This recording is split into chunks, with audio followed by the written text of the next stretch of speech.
दोस्तों ये बात किसी से भी छुपी नहीं है कि भारत इस वक्त कामयाबी के शिखर पर है। आने वाला समय भारत का ही है। इसकी छवि हमें COP28 में भी देखने को मिली। भारत को वैश्विक स्तर पर विशेष सम्मान मिल रहा है। इसी कड़ी में भारत ने एक और इतिहास रच दिया है। भारत ने एक नया रिकॉर्ड कायम किया है, जिसके तहत भारत के स्टॉक मार्केट ने $4 ट्रिलियन का आंकड़ा पार कर दिया है। इससे पहले भी पिछले हफ्ते भारत ने इसी तरह से $4 ट्रिलियन का आंकड़ा पार किया था और अब एक बार फिर से भारत ने ये कारनामा करके दिखाया है। ऐसा करने वाला भारत दुनिया का 5वां देश बन गया है। दोस्तों इसका मतलब है कि भारत की स्टॉक मार्केट से 4 देशों का स्टॉक मार्केट ही सिर्फ आगे है, जिसमें अमेरिका, चीन, जापान और हांगकांग शामिल है। दोस्तों इतना ही नहीं बल्कि भारत के फॉरेक्स रिजर्व ने भी सभी रिकॉर्ड को तोड़ते हुए एक बार फिर से $600 बिलियन के करीब पहुंच चुका है। भारत के फॉरेक्स रिजर्व ने भी रिकॉर्ड तोड़ बढ़ोतरी की है। इन दोनों ही अपडेट के बारे में इस वीडियो में हम जानने वाले हैं, इसीलिए वीडियो को अंत तक जरूर देखिएगा।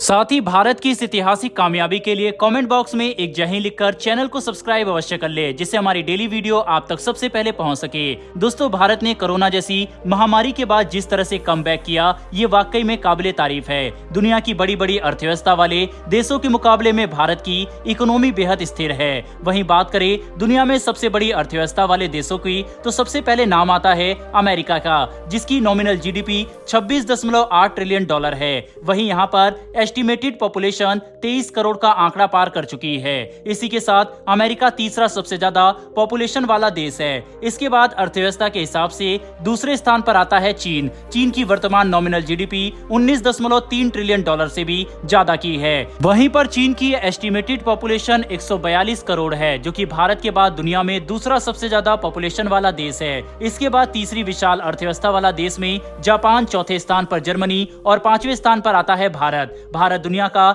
7वां सबसे बड़ा देश है। हमारी करंट नॉमिनल GDP $3.75 ट्रिलियन से भी ज्यादा की है। भारत की एस्टिमेटेड पॉपुलेशन 142 करोड़ का आंकड़ा भी पार कर चुकी है, जो कि दुनिया में सबसे ज्यादा जनसंख्या वाला देश है। भारत की पर कैपिटा GDP $2600 है। हालांकि भारत की GDP आगे और भी बढ़ने वाली है। भारत की ग्रोथ को देखते हुए ये अनुमान लगाया जा रहा है कि आने वाले समय में भारत तीसरी सबसे बड़ी अर्थव्यवस्था वाला देश बन जाएगा। दोस्तों आपको बता दें कि GDP यानी कि ग्रॉस डोमेस्टिक प्रोडक्ट किसी भी देश में एक साल के अंदर प्रोड्यूस होने वाले गुड्स एंड सर्विसेज की वैल्यू को दर्शाता है। अब जब किसी देश की GDP बढ़ रही है, इसका सीधा मतलब है कि देश में प्रोडक्शन बढ़ रहा है और व्यापार तरक्की पर है। वहीं पर इसी बात से हम अंदाजा लगा सकते हैं कि भारत की GDP के लगातार बढ़ने से इकोनॉमी बूस्ट हो रही है और देश कामयाबी पर है। अब बात करते हैं भारत के स्टॉक मार्केट द्वारा बनाए गए लेटेस्ट रिकॉर्ड की। भारत के स्टॉक मार्केट ने $4 ट्रिलियन के मार्क को पार कर दिया है। वहीं पर इसी के साथ दुनिया में भारत की स्टॉक मार्केट ऐसा करने वाली 5वीं स्टॉक मार्केट बन गई है। पहले नंबर पर आता है अमेरिका,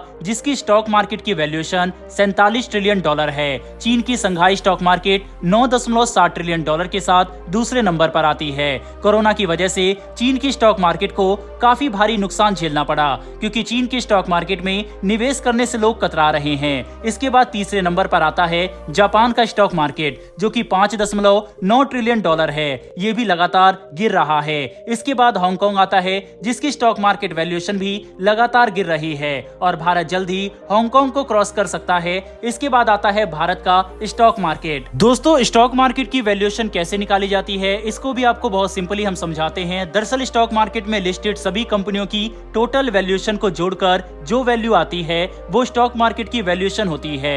दोस्तों जैसे ही किसी देश के शेयर मार्केट की वैल्यूएशन बढ़ती है, इसका मतलब है कि उस देश की कंपनियों की वैल्यू बढ़ रही है, जो कि देश में कंपनियों के बढ़ने की ओर इशारा कर रहा है। अब जब देश की कंपनियां बड़ी हो रही है, तो इसका सीधा मतलब यह है कि ज्यादा से ज्यादा वर्कर्स की हायरिंग भी हो रही है। कंपनियां एक्सपोर्ट ज्यादा कर रही है, इससे देश में रोजगार के ज्यादा अवसर जनरेट होते हैं और सरकार को भी लाभ पहुंचता है। भारत के स्टॉक मार्केट की वैल्यूएशन बढ़ने का एक और बड़ा कारण चीन भी है। दरअसल कोरोना के दौरान चीन ने जो सख्त नियम कानून अपनाए, उसको देखते हुए US ने अपने देश के निवेशकों को ये निर्देश दिए कि चीन के स्टॉक मार्केट से पैसा निकाल ले। अब निवेशकों के पास दूसरा सबसे बड़ा ऑप्शन था भारत। निवेशकों ने चीन से पैसा निकालकर भारत के स्टॉक मार्केट में लगाना शुरू कर दिया, जिसकी वजह से भारत के स्टॉक मार्केट की वैल्यूएशन ने $4 ट्रिलियन का आंकड़ा पार कर दिया। वहीं RBI के वर्तमान आंकड़ों के मुताबिक भारत का विदेशी मुद्रा भंडार यानी कि फॉरेक्स रिजर्व भी तेजी से बढ़ रहा है। दोस्तों आंकड़ों की बात करें तो भारत का फॉरेक्स रिजर्व $2.5 बिलियन